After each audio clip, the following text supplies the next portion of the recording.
Hey beauties! So this morning I was having a chat with Archangel Uriel, as you do, and he was telling me about some very interesting things. One of them was, though, a theme that's been running for a while, which is how do we get our strength from something within when we're so used to trying to find it from an external source?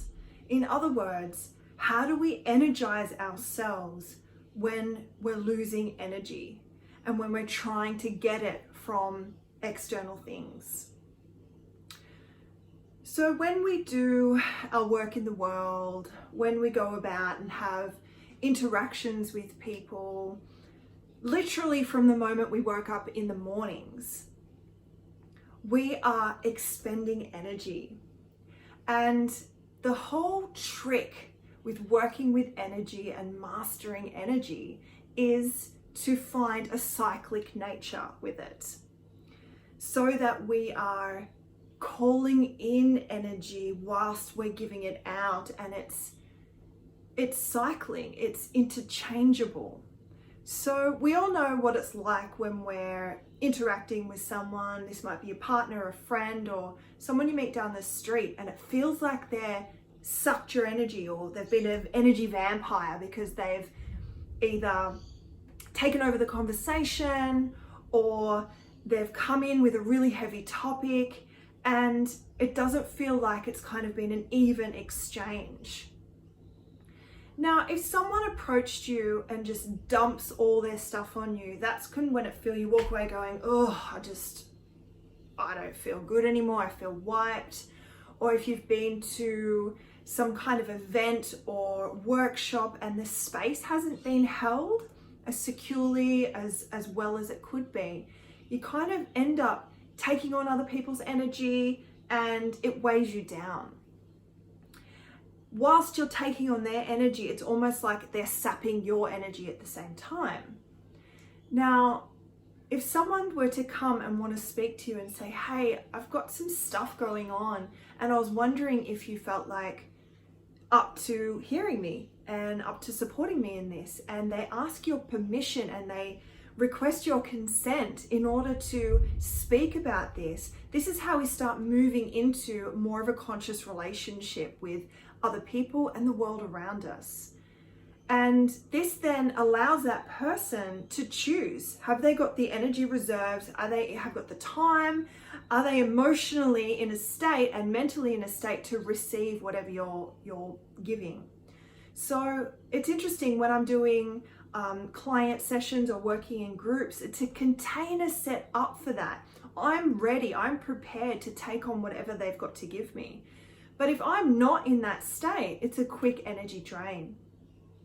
Now, the other side of the coin is when we are doing our work in the world. So those of us who are practitioners, healers, coaches, mentors, providing a service, even hairdressers. Like, I went and saw my hairdresser yesterday, and their energy, they are way more than just physically cutting people's hair. They become counselors, therapists, healers, where they're listening to people, and often a hairdresser is a place that people go and they can say things that they might not have a chance to express in the rest of the world. So for hairdressers, for practitioners, for all the people out there that are giving a part of themselves, investing their energy into what they feel passionate about, it's so important to find a way to call energy back in if it can't be an even exchange with the people around you. So the greatest source of energy can be said is source, God, goddess, universe, whatever you want to call it, because it's actually our core. It's what we're all made up of. It's that eternal life force energy.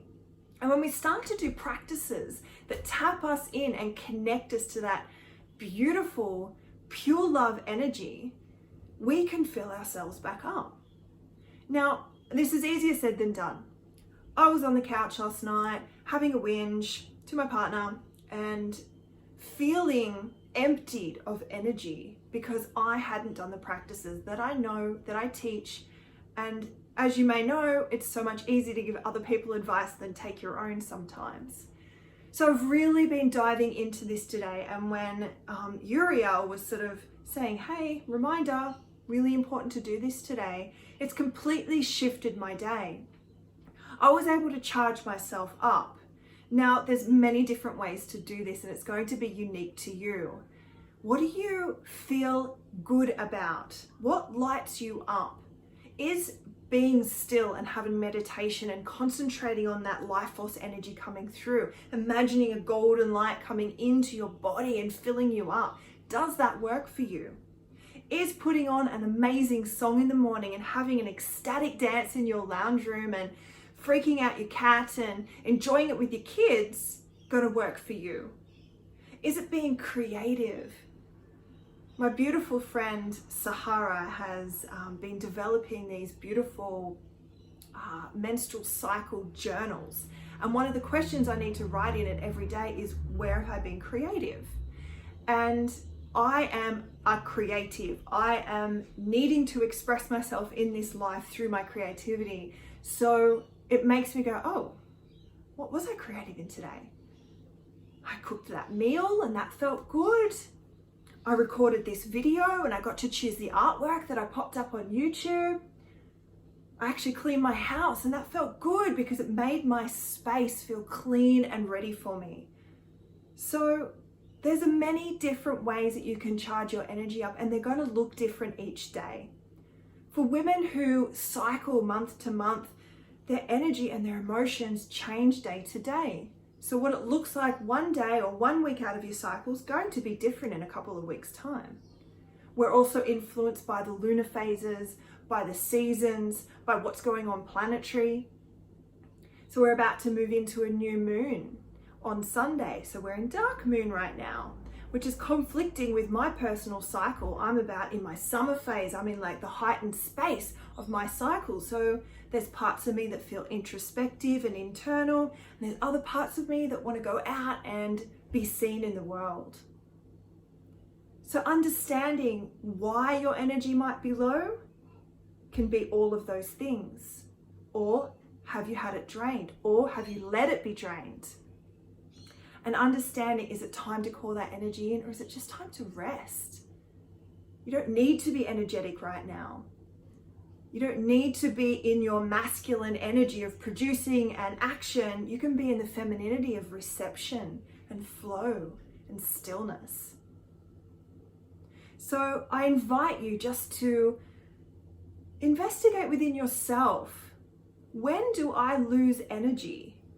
And what are the things that make me feel energized? What are the things that nourish me and are self-care?